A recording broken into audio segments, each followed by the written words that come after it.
Sejam todos bem-vindos a mais um Evangelho no Lar. A leitura da preparação do ambiente na tarde de hoje é do livro Minutos de Sabedoria, de Torres Pastorino, página 181. Não perca seu equilíbrio interno. Por maior que seja a tempestade que o envolve, não perca seu equilíbrio. Todas as tempestades passam, e se soubermos recebê-las com serenidade, nenhum mal nos causarão. Jesus dormia no fundo da barca. Quando seus discípulos o chamaram nervosos, ele acalmou tudo. Façamos o mesmo. Recorra o Mestre Jesus para que as tempestades se acalmem ao seu lado. Então, meus irmãos, vamos fechar os nossos olhos, elevarmos os nossos pensamentos a Deus, agradecendo a oportunidade de estarmos aqui reunidos mais uma vez. Obrigado, Senhor Jesus, por mais uma tarde do Evangelho do Lar, para que nós possamos aprender e colocarmos em prática as boas novas aqui aprendidas. As boas novas que forem lidas na tarde de hoje. Amado Mestre Jesus, fica conosco, habita os nossos lares, os nossos corações, hoje, amanhã e para todo sempre, que assim seja. Então, meus irmãos, o Evangelho da tarde de hoje é o capítulo 17, Sejam perfeitos, caracteres da perfeição. Amem os seus inimigos, façam bem aos que os odeiam, e orem pelos que perseguem e caluniam. Porque se você ama apenas aqueles que os amam, que recompensa vocês terão? Os publicanos também não fazem assim? Se vocês somente saudarem os seus irmãos, que estão fazendo com isso mais do que os outros? Os pagãos não fazem a mesma coisa? Sejam, pois, perfeitos, como é perfeito o Senhor Deus. Mateus capítulo 5, versículos de 46 a 48. Essa passagem, se fosse nos levar ao pé da letra, poderia fazer parecer que é possível para nós atingirmos a perfeição absoluta. Mas a criatura não pode ser tão perfeita quanto o Criador, porque senão seríamos igual a Ele, o que é impossível.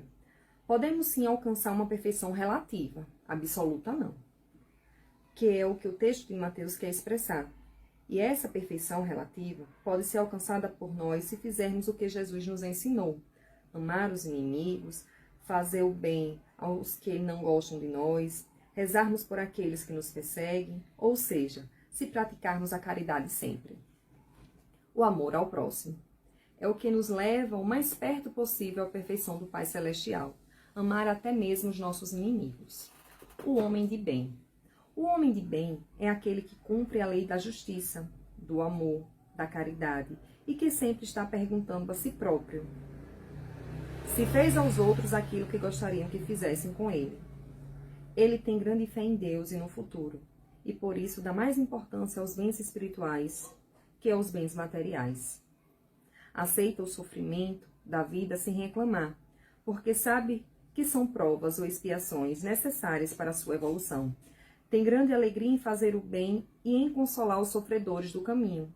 E está sempre pensando no próximo, antes de pensar em si mesmo. Ele não discrimina ninguém, nem pela raça, nem pela crença, ou por qualquer outra coisa, porque considera todos os homens irmãos. Seu guia é a caridade, e ele evita causar sofrimento a quem quer que seja. Não alimenta ódios ou desejos de vingança, e sempre perdoa e esquece as ofensas. Tem compreensão e paciência com as fraquezas dos outros, mas procura o tempo todo combater os seus próprios defeitos.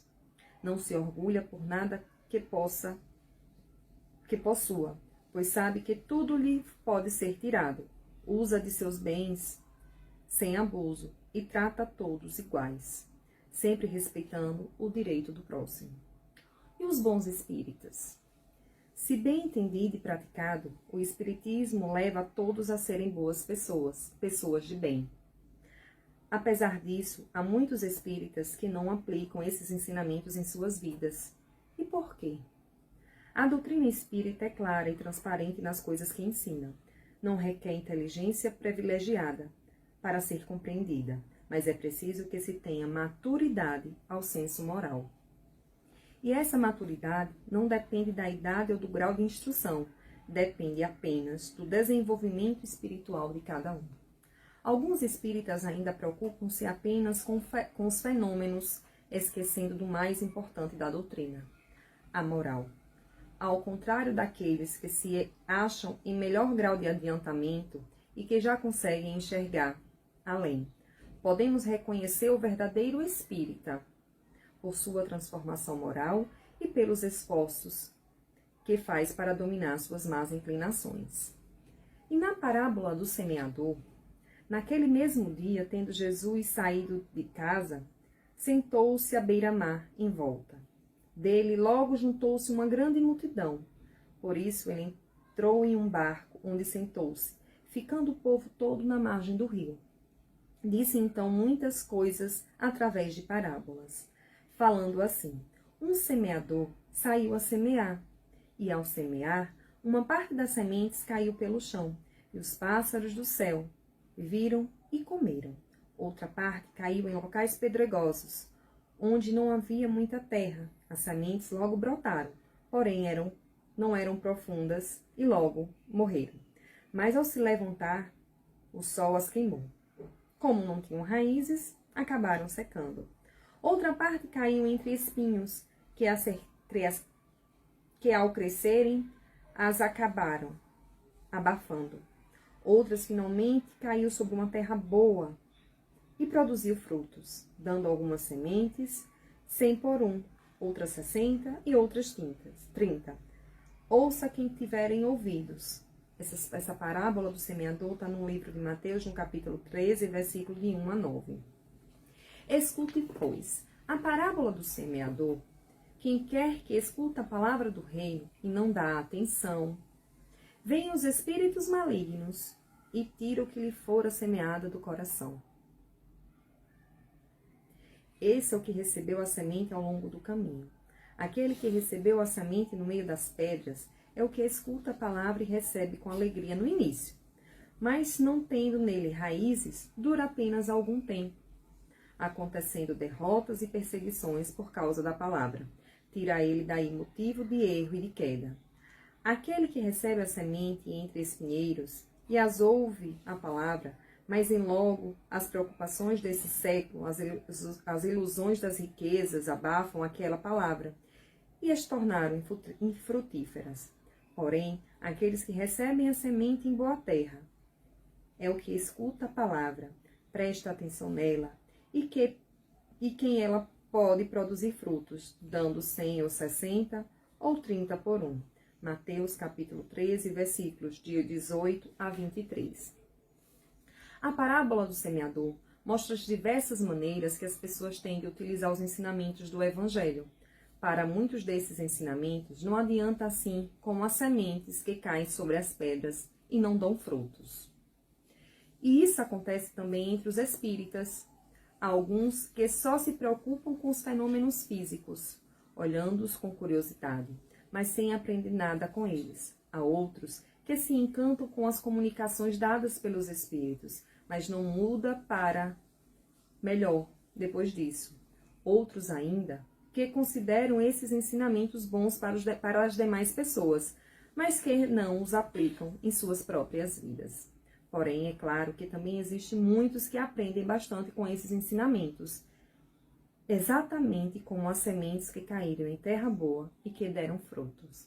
Então, meus irmãos, no capítulo de hoje, no capítulo 17 do Evangelho segundo o Espiritismo, para sermos perfeitos, sejam perfeitos, neste capítulo os Espíritos nos ensinam que o dever moral de cada um de nós é começar no ponto em que a felicidade ou a tranquilidade do nosso próximo esteja ameaçada. Que somos todos iguais em relação à dor, sejamos pequenos ou grandes, ignorantes ou instruídos. Que Deus quer que todos os seus filhos, sem distinção, deixem de praticar o mal e que para isso todos são ensinados pelas experiências da vida. Que o homem que cumpre o seu dever ama a Deus mais do que as pessoas e ama as pessoas mais do que a si mesmo. Que a verdadeira virtude não está propagada em si própria. Que o homem virtuoso simplesmente faz o bem, com desinteresse e esquecimento de si mesmo, sem esperar qualquer tipo de reconhecimento, elogio ou recompensa. que mais vale pouca virtude com modéstia do que muita virtude com orgulho, que a autoridade ou poder de mando que é concedido por Deus a uma pessoa é uma missão, uma prova, e pode ser tirada por ele a qualquer momento. Que a pessoa que detém deste poder vai responder pela forma como irá usá-lo, sendo responsável pelas orientações e pelos exemplos que dê a seus subordinados, tanto para o bem quanto para o mal. Que, se essas pessoas seguirem os ensinamentos do Cristo, vai trazer seus subordinados com justiça, igualdade, sem nunca desprezá-los ou considerá-los inferiores, uma vez que sabe que as diferenças sociais não importam aos olhos de Deus, que nós todos somos iguais perante a Deus. Que quem hoje manda em uma outra vida pode estar em uma posição de obedecer. Então, o mundo dá voltas, né? E o que nós plantamos hoje, nós vamos colher, ou nessa vida, ou em uma nova vida. Que o subordinado também tem deveres a cumprir, mesmo quando seu chefe não cumpre os seus próprios, já que ninguém tem o direito de retribuir o mal com o mal. Que o subordinado, mesmo quando se encontra em uma posição de sofrimento, deve se comportar como o seu chefe da forma que gostaria que se comportasse com ele, caso ele fosse o próprio chefe. Que nenhuma pessoa deve isolar-se do mundo, mas sim viver entre os outros, já que a perfeição está na prática da caridade absoluta, e isso só é possível quando vivemos em sociedade. Que o homem deve procurar ser feliz, mas sempre de consciência tranquila em relação a Deus e aos demais. Que é necessário cuidarmos do nosso corpo, da nossa saúde, já que o nosso corpo é instrumento da alma e que também através dele é que ela se aperfeiçoa. Que a perfeição não se encontra no sacrifício do corpo, mas sim na reforma do espírito. Então, irmãos, vamos buscar a perfeição pelos ensinamentos do Mestre Jesus. Vamos amar os nossos inimigos, respeitar as diferenças e orar por aqueles que nos perseguem. Então, o evangelho de hoje foi esse.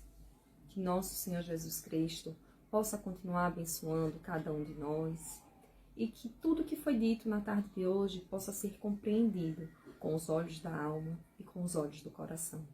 Fique em paz e até uma próxima.